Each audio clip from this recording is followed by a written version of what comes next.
Hello everyone, and thank you for joining us today. My name is Claire Fahey with Government Executive Media Group, and it is my great pleasure to welcome you to today's program, The Power of Analytics for Your IT Environment, hosted by Worldwide Technology and Veritas.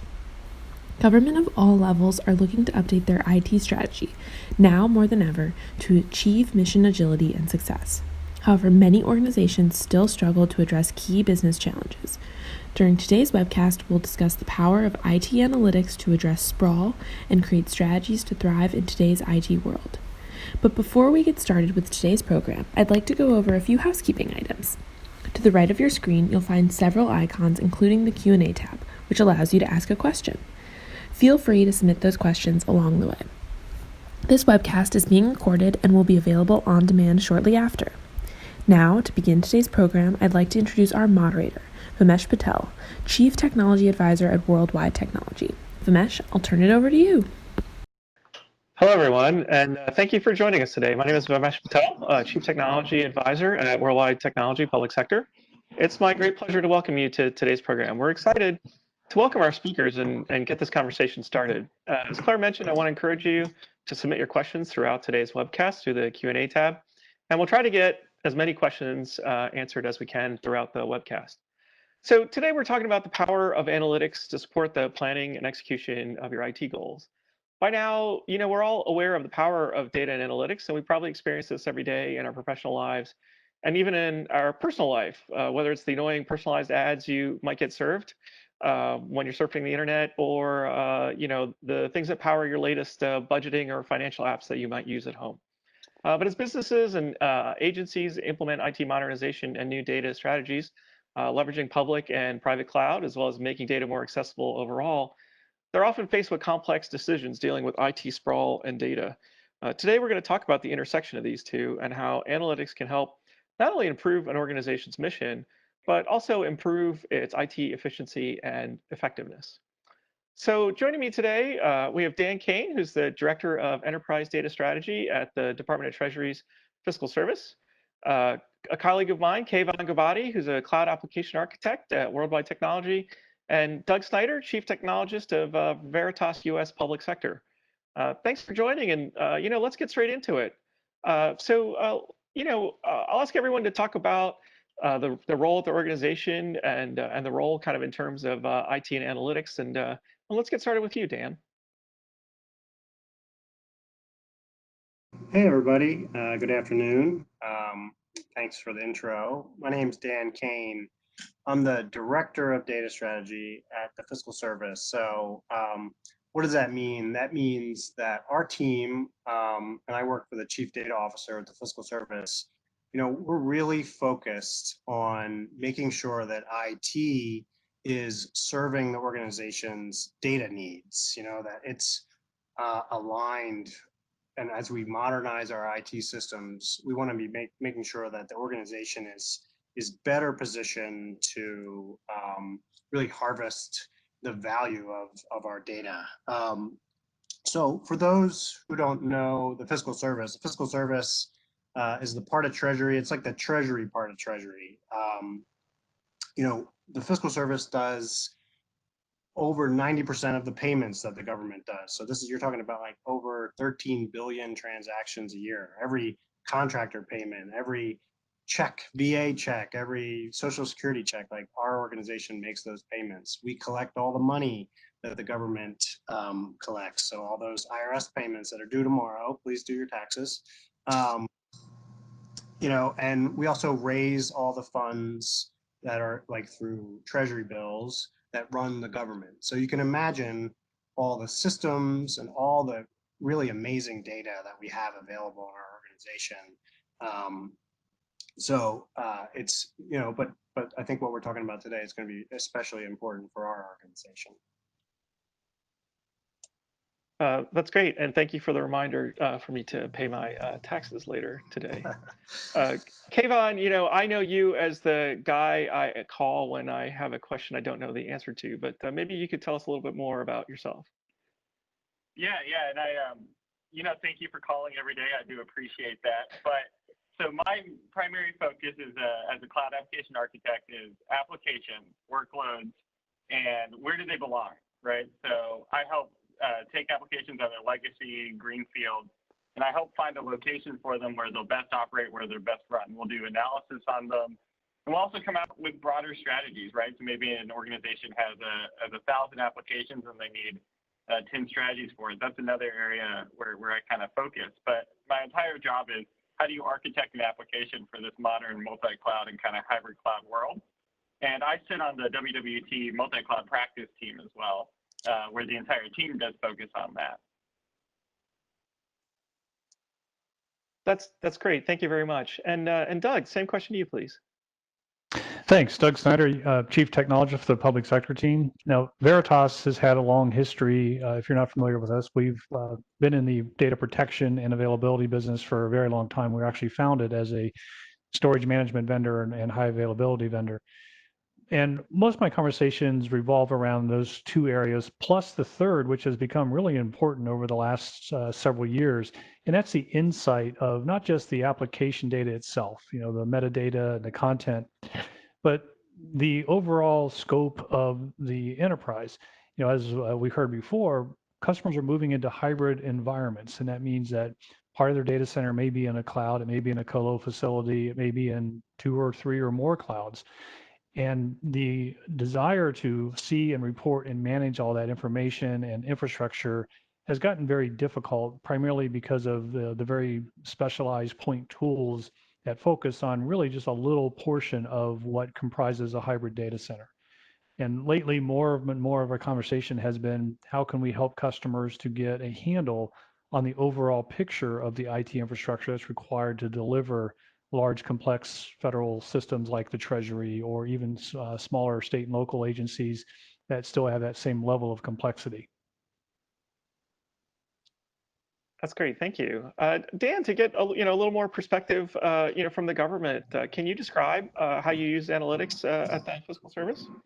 Yeah, definitely. My title is Director of Data Strategy, and sometimes that's like a confusing title. People are like, well, where's the strategy? Point me to the 100-page paper that lays out our strategy.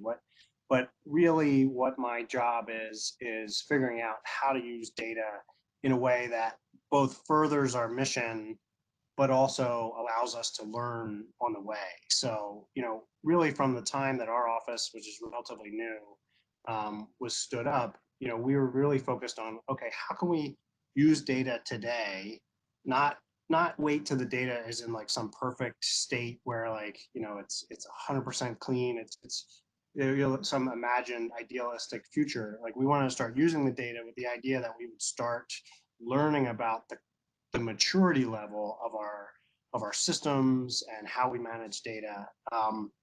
So it's kind of been a journey over the last 2 years, where we've been moving from using data in a descriptive way, helping leadership, helping to answer the question of what's happening now or what has happened in the past, describing operations and helping visualize that data for leadership.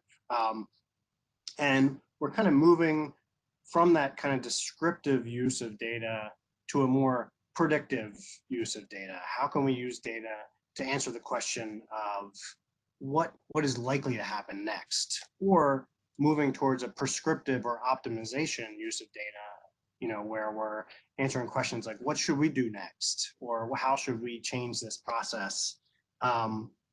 But over the last recent past, we have been focusing on the descriptive, and we put a lot of effort on how are we visualizing data to inform decision making. So recent examples are, I'm sure people saw in the news, Treasury was asked to send out economic impact payments to, something like 160 million people. This was a high profile project. We built a dashboard to kind of describe, like, okay, what pace is this money going out the door? What's the pace? What's our predicted completion rate for getting all these checks to all the needy people across the country? So again, using data to kind of describe what's happening, give leadership visibility into operations, and looking for improvements. I mean, that's kind of what we've been doing recently. I'm sure that was no small feat to get all those payments out. You talked a little bit about sort of visibility and visualization, but in terms of making data more readily available, can you talk about other things that you guys are doing to modernize financial management data? Yeah, definitely. I mean, it's an exciting 24 hours on our team. We just launched a new website, so people get your fingers ready on the keyboard if you want to look it up. It's fiscaldata.treasury.gov. And this is a new website that just launched at 10 a.m. yesterday.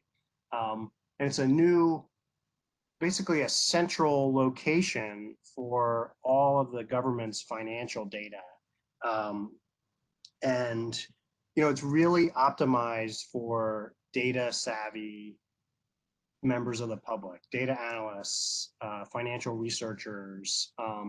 And basically what we're trying to do is move away from the days where like Treasury's valuable data was put out to the public in like PDFs and HTML tables, and really move to a place where our data is ready to analyze, from the get-go.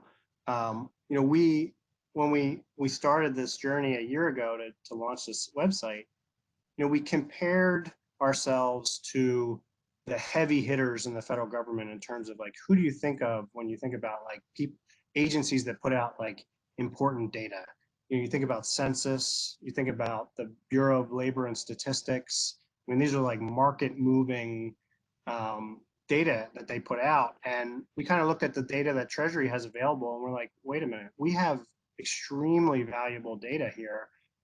Can we kind of, can we live up to the bar that those other agencies are setting? So in the process, we talked to over 100 users. So these are people that use data on a regular basis, and ask them like, what is valuable to you? Like, how do you want to consume data from the government? And we heard a few things I'll just highlight.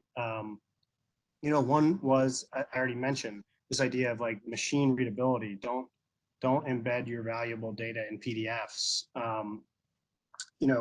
The other thing that probably the second right after that was metadata, the importance of metadata. So, we put a lot of effort into building out the metadata associated with all this financial data that we're putting out there, so that analysts can understand what this data is and use it right away. A few other things we heard is they wanted like historical and granular data kind of ready to download, and making it very accessible, either via download or we have APIs. You can connect to our website to pull down all this data using APIs. So, and I can talk more, I think, later on about like how this is informing our broader IT strategy, but it's a vision of like how we want to use data, not just when we provide it to the public, but how we want to kind of move and use data within our organization and within Treasury. So, but we're super excited about it. That is really exciting. So can I say first heard on this webcast about Yes. this? Yeah, I think we you got the can. scoop right here. You did get the scoop. I think opportunities to make government data available and increase transparency are always fantastic. I remember when data.gov launched many years ago, and it was a great place to go and get data to learn more, to practice doing data science, but really to kind of get to the heart of the transparency, right, that we deserve from our government agencies. So I think that's fantastic. I suspect, though, that all this data that you made available wasn't all sort of nicely bundled together in some spot. What kind of an effort was it to make all this data available, and what did that sort of strategy look like as you launched this initiative? Yeah, I mean, that's where a lot of like the qualitative needs or like the soft skill needs, like some of it was just working with business areas and not everyone has the same maturity level in terms of their data management practices. So we launched with about 20 data sets. We're eventually going to have like 70 to 100 data sets. But across those 20 data sets, they were from all these different business areas. And we found varying levels of maturity in terms of their data management practices. And that means like data dictionaries that explain what the data elements actually mean in these data sets. A lot of different ways of storing the data. So some of it was just working with business areas and trying to understand their data and make it understandable to the public or to people that aren't like knee deep in the financial world of the federal government.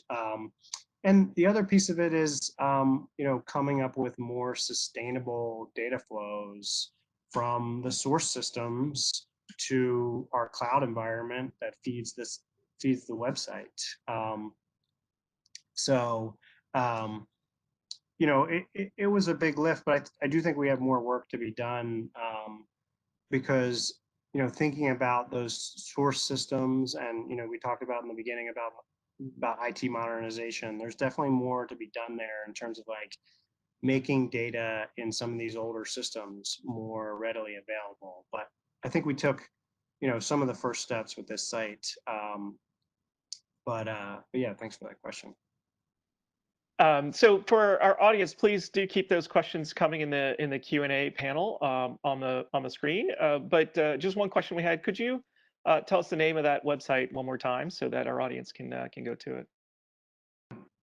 Absolutely, it's fiscaldata.treasury.gov. So fiscal data is just one word. .treasury.gov. So the data. This is the first time that it went live to the public on at 10 a.m. yesterday, but we've had it in staging for a few months, so you might see that some of the data looks like it's been there for a while. It's just we've had it in staging for a long time, but yeah, it's pretty cool. You can get data all the way back to 1790. Believe it or not, we have a data set that goes back to 1790. Shows like the debt and financials for the federal government all the way back to 1790. So it's pretty darn cool. You can see some really awesome data through that website. So check it out. Awesome. We'll do, as I'm sure many of our audience and panelists will as well. Kayvon, you work with government and commercial clients across a variety of sectors. What challenges do government or business managers face in managing data in this sort of modern IT world? Yeah, Vimesh, thank you very much for the question. I would say the vast majority of the clients I interact with, and I get the honor and pleasure of working with between 5 and 10 a month, have two challenges that almost always emerge around the data space. The first kind of deals with the rise of commercial off-the-shelf applications and software as a service applications. This has been a fantastic trend in the industry where we're offloading more and more of our development efforts to OEM or manufacturers who are going to make the software come, help you deploy it. And on day one, you're going to have increased reliability, more features, long-term maintenance contracts. They're going to upgrade it for you. You no longer need a development team in-house to do that. That's been a fantastic trend. It's lowered costs, it's increased reliability, but it does have a downside. And that downside is becoming harder and harder to access all your data.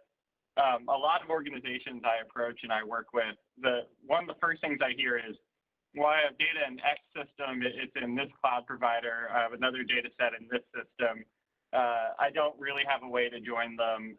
They give me some reporting or they have an API layer, but I haven't joined it. And so as we keep progressing down a path where we're purchasing more of our software that's already been manufactured for us, we're just seeing more and more trend where getting access to the data, you're being forced into the design pattern of the manufacturer of that data. So a great example would be Dan earlier, who said, hey, we were giving this data out in formats that weren't necessarily conducive to the people who were reading the data, right? They weren't CSVs, they were PDFs, for instance. And we hope that manufacturers of this, let's say it's a large HR software, large sales software, will continue allowing access to the data to be easier and easier.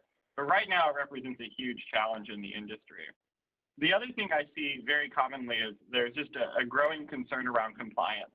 It used to be you would approach a customer and they would have maybe a couple data centers. Now it's, you'll have a couple data centers, you'll have a colo, and you might have 2 public cloud providers. So how are you as an organization guaranteeing compliance? How do you know you're in compliance with your data standards? And compliance is getting more difficult over time. It's not necessarily getting easier. There's additional regulations being added. And so I wouldn't say it's universal, but it's very close that those are 2 of the largest challenges we hear about. Thank you, Kayvon. I think compliance is one that's near and dear to me. I think I spent a lot of time as a government employee worrying about it, and it seemed like for a very long time, private industry didn't care too much. But that's come around, obviously, in an extremely large way. Doug, same question to you. What do you see in your experience? I see much of the same problems that Kayvon mentions. When you think of a compute platform, for example, you need to figure out some way to extract information about that compute platform, the storage that is attached to its ability to be recovered, its location, and now form factor. And that's more of the infrastructure view of data. But a lot of times that's extremely important, particularly if you're looking for those repositories that may be PDFs where you're expecting CSVs, or you needed to do some conversion, or instead of finding out too late, you can actually do something about it ahead of time. But the visibility is compounded by the different platforms. You scan and get information about a physical system, for example, differently from a virtual system, and far differently than from a cloud system or a colo facility where you may have extremely limited access to that type of information. Pulling that together into a single portal, single view as much as possible is key for the customers that I work with to solve these problems. Again, the sprawl and the types of systems that they've consumed over time, nobody says that we're going to sit down and actually move to this platform because we want to. They're moving there for a particular reason, but that's the same reasoning they bought a system 10 years ago that might still be in service. So to get an accurate picture of these data repositories, know that you have a clean set of information, know that you can provide some costing or analysis around this information, requires you to reach back into a system that may have been acquired years ago, but is still very critical to you, and still be able to report on that in the same manner that you would the next generation application that might run serverless compute heads and data lakes. So it is a very, very difficult problem that is being driven by the different types of data systems that are available. Let's expand on that a little bit more, going a little bit deeper. How does sort of analytics around your IT environment help to address those challenges? Well, it can help by providing some sort of commonality. Again, if I have a traditional application, for example, that I want to know about, I would generally look at a couple of different components. I'm going to look at my storage, my compute spend, maybe try to assign some hard costs to those fixed systems. If I move that same application, not just move it into the cloud as is, but if I rewrite that as a cloud application, I may have very dynamic compute resources. I may have serverless compute resources. I may have a vastly different data structure, or even a NoSQL, data repository where I'm analyzing those CSV files or those PDF files without any type of ETL process. But the requirement for managing that cost and that infrastructure, knowing about where that information is stored, how it is stored, how it is secured, how it's protected, what's your ability to recover if necessary, that responsibility doesn't go away simply because the nature of the application changed. And as we see time and time again, just because there is a new application, and I'm sure Dan will confirm this, doesn't mean that a lot of those other systems go away. They may go away at some point, but there's a transitionary period, or what Gartner would call bimodal period, where you're running 2 or 3 different environments that will probably be there for a considerable amount of time. And we still don't know what's coming down the pike, in the next wave of compute. We've gone through physical, virtual, now cloud and containerized workloads. I hesitate to think what the next form factor is going to look like, but we need to be prepared for that as well. and make sure that we can provide that same level of reporting and visibility to that when those systems come online. Thank you. Dan, following up on that, as you guys were going through this transformation at the Fiscal Service, what kind of resources helped you overcome those challenges?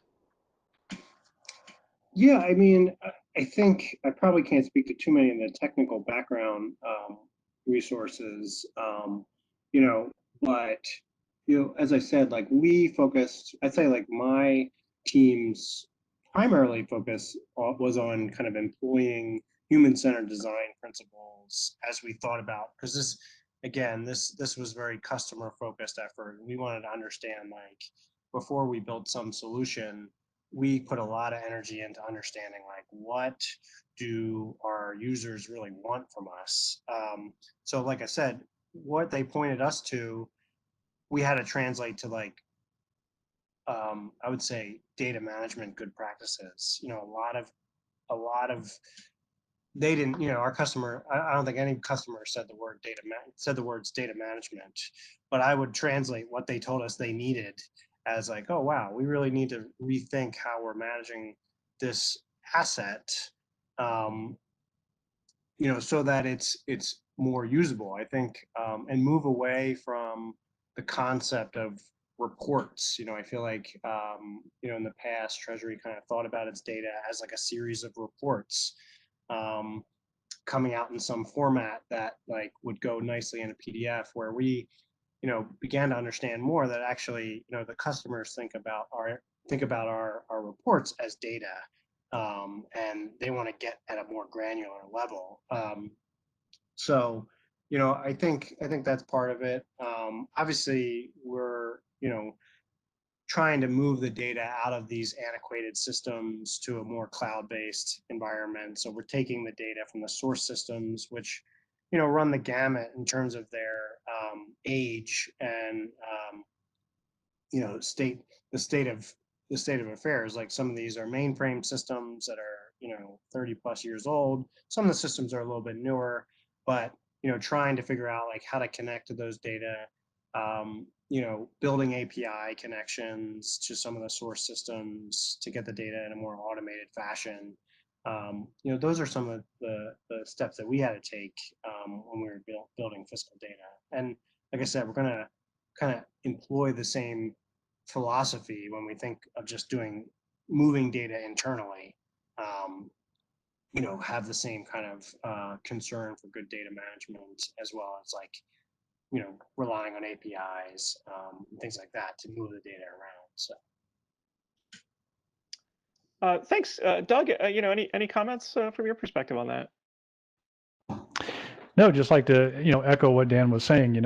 Again, and I kind of skipped over the mainframe era, but that is something that, again, probably not going away anytime soon, needs to be accounted for, managed, monitored, resources assigned wherever possible, because it's one thing to say we're going to get rid of a platform, and that's obviously the desired state in some cases, to move into something that perhaps gives you a bit more flexibility or more modernity. But the reality is, if it doesn't make dollars, it doesn't make sense, right? If you can't make the change because that old platform is chugging right along doing its job, and that the costing works, then sometimes it makes sense to keep that system. So again, everything is kind of a trade-off, but the net result is that IT infrastructure, IT data is always in flux between various systems and platforms. And that's where Veritas has learned to kind of go with the flow and change our methodology and our software to adapt to these new platforms. That's what keeps our customers coming back to us to solve these problems, because if we didn't have a solution for cloud, for example, then obviously we would be very limited in our relevance to those customers. And we will try to be on top of the next wave of compute and storage, beyond cloud and containers, whatever that may be. So I think we're all really comfortable with the idea of using analytics around your business or mission data to extract value. I think we're all comfortable about using analytics for cybersecurity, and these are concepts that we talk about all the time. But Doug, from the perspective of using, analytics to help create, IT strategies, what are successful ways and how do people do that from the industry perspective? Well, sure. A lot of it, again, comes down to, having the picture of is that application or system delivering on its promise, right? And Dan has a perfect use case there. Millions and tens of millions of users needing to get access to treasury information about anything from, deposits and refunds to where do I make payments, or what's the status of, my paycheck or my benefits. Obviously, in some cases like that, you just have to get the mission done. In a lot of agencies and a lot of military installations, I cover also healthcare. Um, Sometimes there has to be, kind of a balance between what do we spend versus what's the mission return. And in that case, having a handle on the type of information that you can manage, what it costs to do that mission, what's the cost of the next platform, when is it viable to go and do an upgrade? When do I start looking at rewriting this platform, or when do my costs become to the justifiable as a basis for a new project? A lot of that actually is guesswork until you have some solid metrics around what it is actually you're doing, the business or agency or mission value versus that cost of delivering it. And unfortunately, coming up with the cost of delivering is generally guesswork. It's a lot of spreadsheets. A lot of times, it's extremely difficult to pin down. If you can, pull in all that information in a consistent way from various platforms, assign some costs, tweak the model a little bit, then it makes that much easier. So that the next budget cycle, right away that we've got 5 systems to replace, or we're looking at merging applications. And we can say with a high degree of certainty that here's what our cost is, here's where we think the new system is going to be, and we can project that out and then even manage and track that over the life cycle of that new application. Thank you. Kayvon, a couple of questions for you. When you were introducing yourself, you talked a lot about applications and data and helping. Is it about the application or the data? What is it? That's a fantastic question. And, I would say historically it's about the application, and that's changing. Data is starting to be considered an asset. Data is starting to be moved. We're seeing a trend of multiple databases being utilized, each for specific purposes. And so it's now kind of a game of both. And in many cases, for some organizations, data is starting to becoming more important than some of their applications. So I think it's critical, whether it's data on your, it's metadata as mentioned earlier, it's data that the application generates about your users, or it's data even about like your IT infrastructure and how the application is used. We're collecting more and more of it every single year. And the question organizations need to be asking themselves is, how can I make that data work for my organization instead of against it? If I don't utilize 90% of the data that comes in, let's say it's data about my users and when they drop out of a process, or let's say it's data about my VMs and how underutilized they are and how much we're leaving on the table, then you as an organization are losing your competitive edge. So what we're seeing is, and as we've progressed over the last couple of years, organizations are using data from all aspects, user-generated data, IT-generated data, to better their organization and to start making informed decisions. The applications, though, are still critical, right? You can't, they go hand in hand. An application usually provides data, collects the data, and is the primary portal with users interact with it. So they've always had a front and center focus, and they will continue to have that. And as you're helping customers, figure out how to make best decisions on placements of applications and data, do you leverage analytics around data, and how do you do that, and how do you help drive the right decision-making process? Well, that's just a fantastic question. We absolutely do. Gone are the days where there were 2 or 3 patterns, right? You could walk up and you could say, I have a Java application. I'm using the Spring framework. I have this database. Where should I put my application? That's not enough data anymore, in my opinion, and in Worldwide's opinion in the multi-cloud practice, to make informed decisions. We have almost every organization, the name of the game now is multi-cloud and hybrid cloud. Almost every organization I work with has multiple compute environments, and you have to choose which one works best for your application and your data. And so you need to ask the next level of questions. Those questions include, does this application horizontally scale? How much is my data growing year over year? How much of that data do I need to retain? What is my access pattern of that data?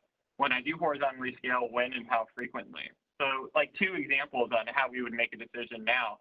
One would be you come to us with an application, it horizontally scales, and we put metrics and we have data around it. And we understand that it scales once a quarter, but it scales very large, 100 times larger than its baseline. That might be a very good application for the public cloud because they'll handle all that auto scaling for you. They'll handle all that compute provisioning for you. And then you're giving over that hard work to the public cloud. Another application might not need to horizontally scale that often. It's always 20% off of its baseline, right? The VMs are very moderate. They don't change that often. But you notice a pattern because you're pulling in data where the data it's storing and generating is just growing and growing. Today it's a petabyte. In 2 years, you expect it to be 2 petabytes.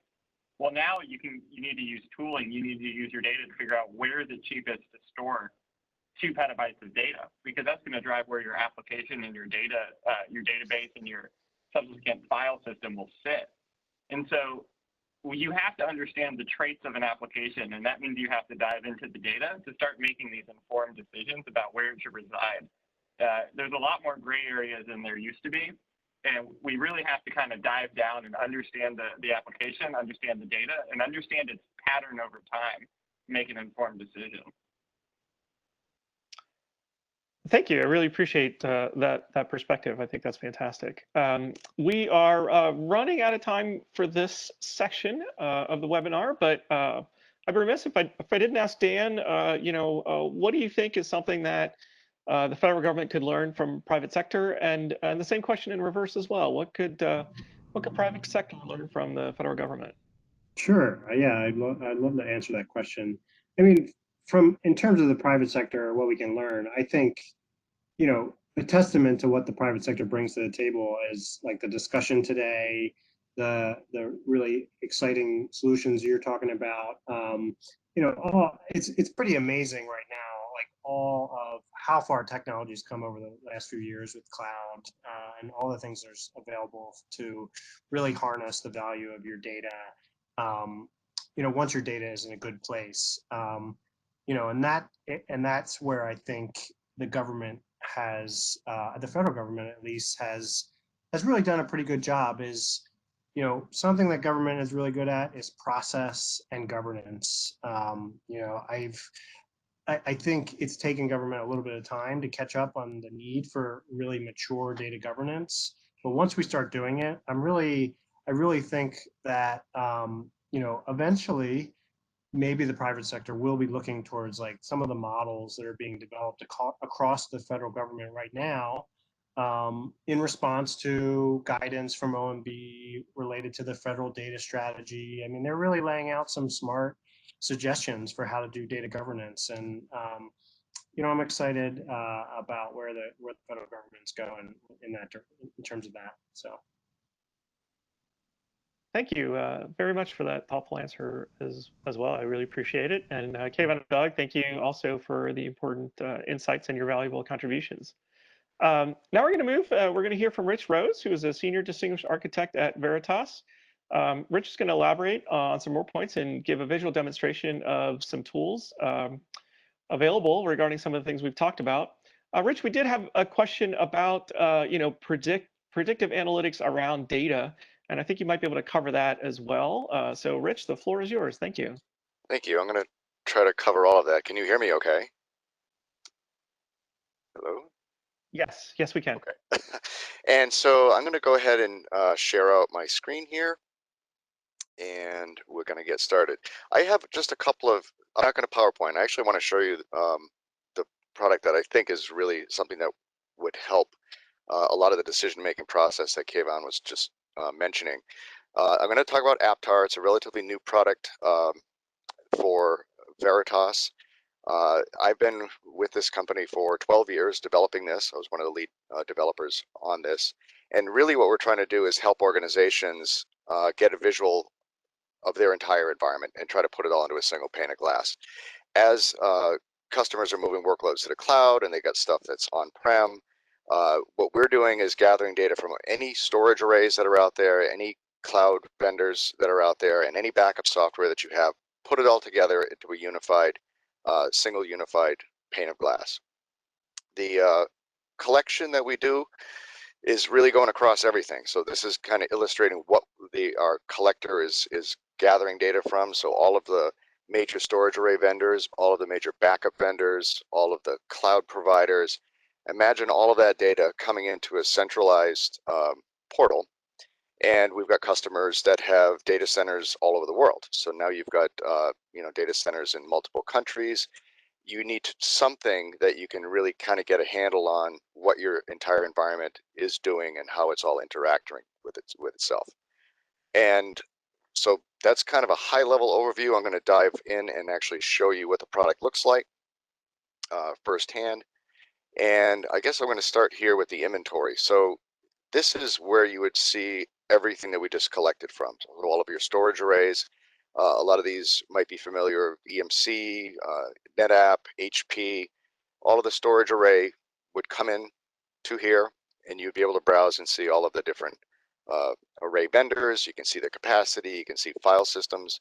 Imagine having, the need to be able to figure out, should I move workloads to the cloud or should I keep them on-prem?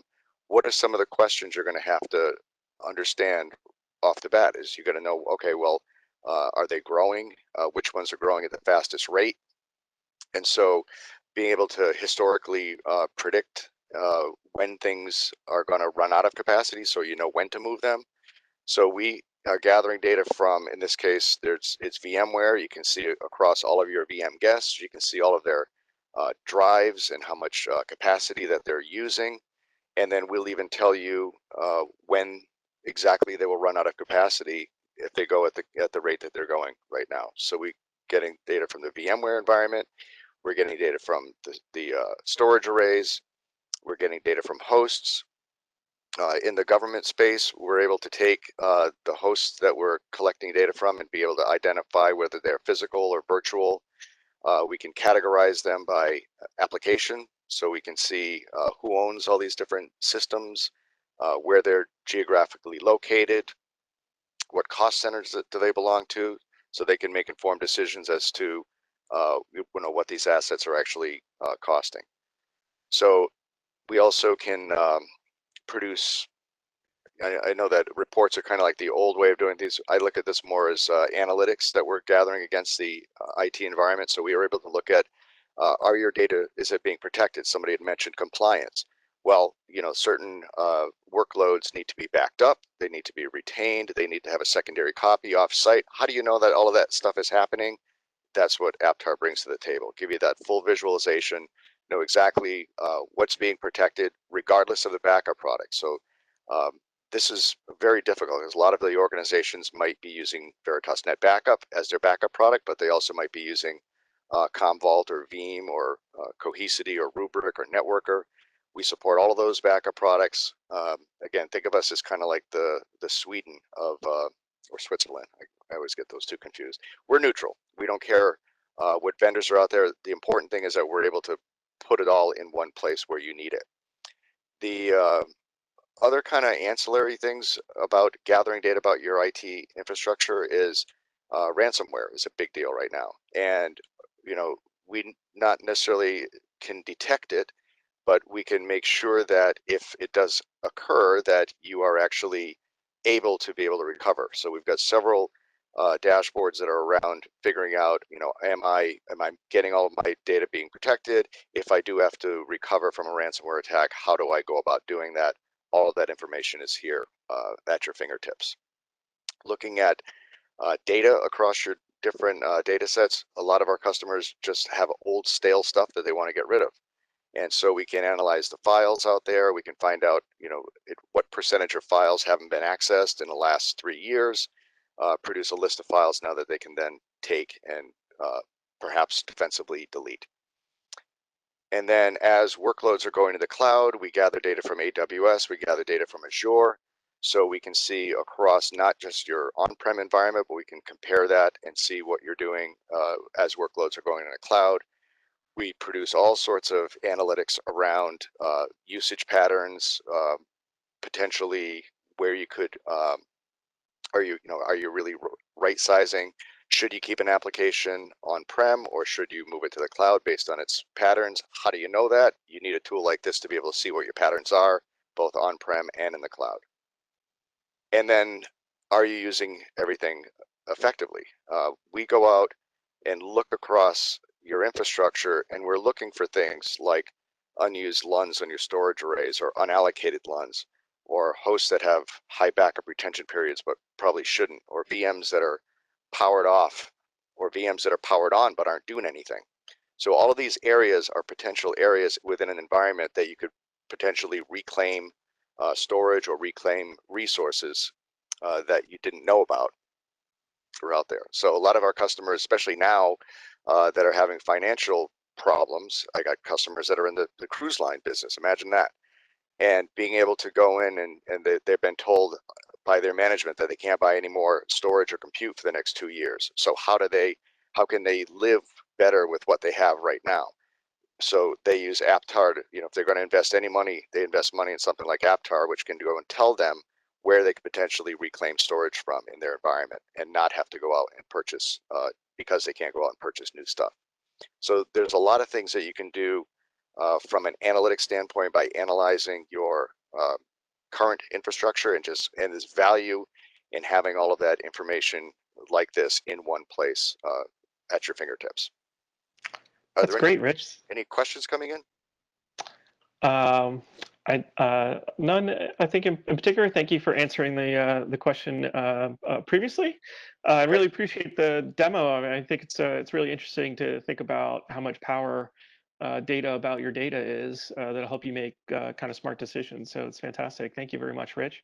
And now another colleague of mine who I also go to when I have questions I don't know the answer to, Clinton Probst. He's a solutions architect at Worldwide Technology Advanced Solutions. And he's going to show us how to walk through the platform with WWT in order to connect with experts and tools and resources. So Clinton, take it away.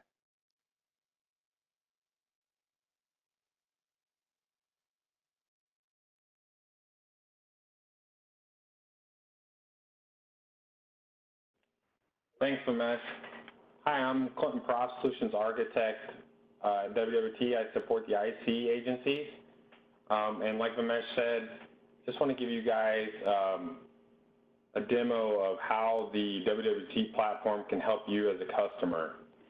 So first, just to access the Worldwide Technology platform, just type in wwt.com, and it'll bring up the landing page for the platform. And Worldwide Technology's objective of the platform is to help our customers navigate the massive amount of new technology that they face every day by providing a global platform that helps them learn, test, evaluate, and ultimately provide them with better management and operations of their operational environment so they can manage it more effectively and efficiently. So the way that we do that with the platform, like I said, it's a platform for learning and testing and evaluating, and it gives you access to articles, assessments, briefings, case studies, playlists, technologies, training, videos, white papers, and workshops. Here, as you can see, these are sorted by hot topics. So these are all of the different capabilities. As you can see, this article here is the very hottest topic that we have. It's Intel Optane DC persistent memory article. And what you can see about these is you can see also everything that industry is focused on, what the hot topics are in industry, whether that be commercial or global service provider or public sector. It's all being consumed here. From our current work environment, you can see that collaboration in 2020, top tips for meeting room technology article, it's starting to move up of recent just because of the current environment everyone's in. Another thing the platform offers, of course, is to be able to filter by topic, by type of capability, whether it be an article, assessment, briefing. You can filter in if you click on each one of these, or you can also filter by the technology area, where the automation, carrier network, all these here on the left-hand side. And if we were to drill into these, one of them like digital workspace, now we're just going to get everything related to digital workspace. And let's just look at a couple of these. Let's just look at the hottest article here and what they're going to give you. So these articles are, like this article here is written by Joe and Brandon. They're members of our global engineering team. And this article is just going to share information on next-gen collaboration solutions and adopting them. It's also going to provide a video from Joe. And then at the end here for customers, they can request a workshop. So if you're interested in these topics or this specific topic, you click request workshop, and then we will sit down with you, our global engineers will, and they will hear out your requirements, look at your requirements, and see what may best fit you or may not fit you for solutions. Then another thing that's used on our platform quite frequently is our labs. Out of all of the different types, our labs are used very heavily. And I just want to give you a quick overview of our lab services to show you what they're used for. So they're used for product comparisons, upgrades and migrations, architecture validation, performance, and functionality. And they're used within the ATC ecosystem, or Advanced Technology Center is what ATC stands for. And in there we have test, training, integration, R&D labs, where we showcase, we test, integrate, and we let our customers test and integrate our different partners' software and hardware, from latest cutting edge technology to even older technology if that's what they're looking to test. And we also extend that into our partners' public clouds, AWS, GCP, Azure, and also testing of colo services.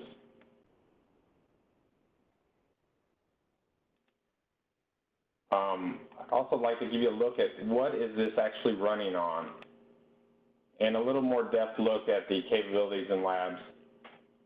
So our labs are running on 3 different data centers up here in these tabs, and these outline, these tabs here outline a rack layout of the data centers themselves.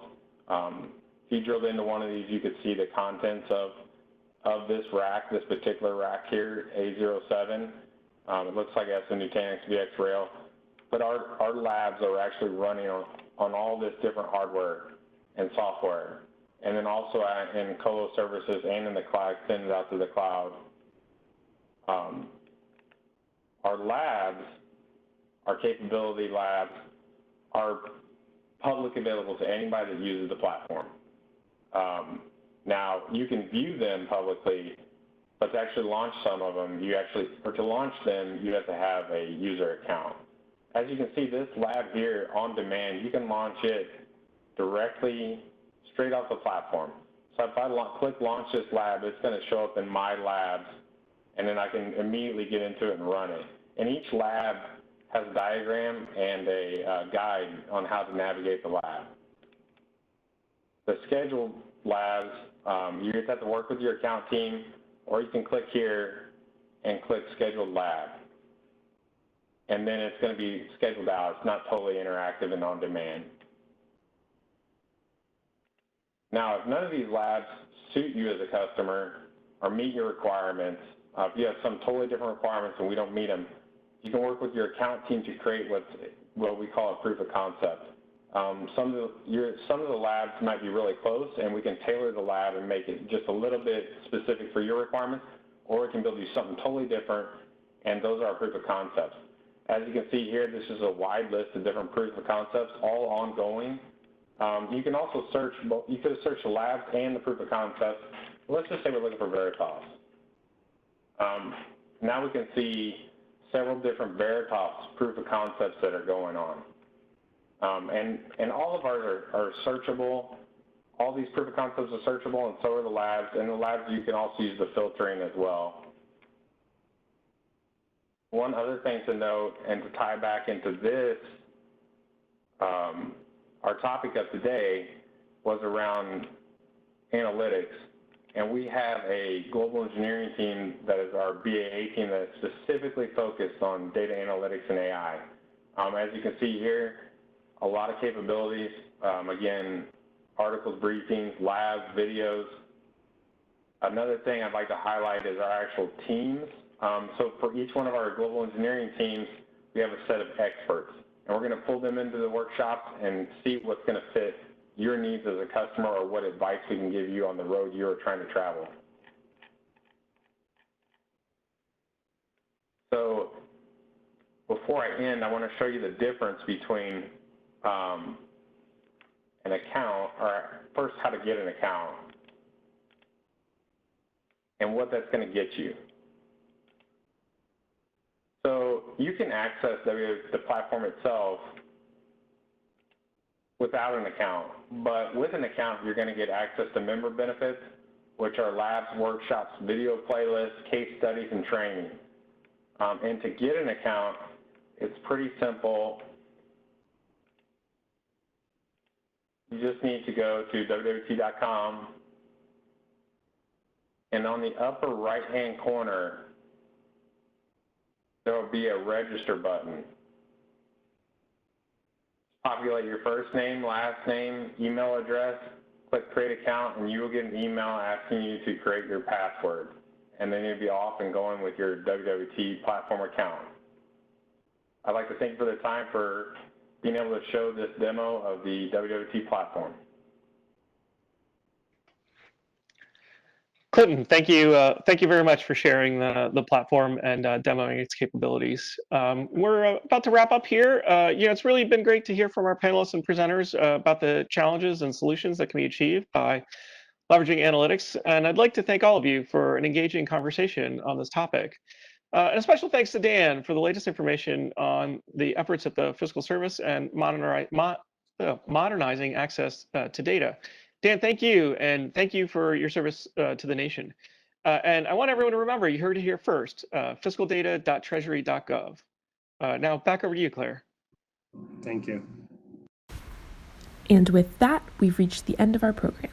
Thank you so much for joining us today. And thank you to WWT and Veritas for hosting today's webcast and bringing us all together. Make sure to check out their platform today to connect to experts, access research, and explore labs at wwt.com. The webcast will be available to view on demand, and please share with your colleagues. Thank you again, and have a great day.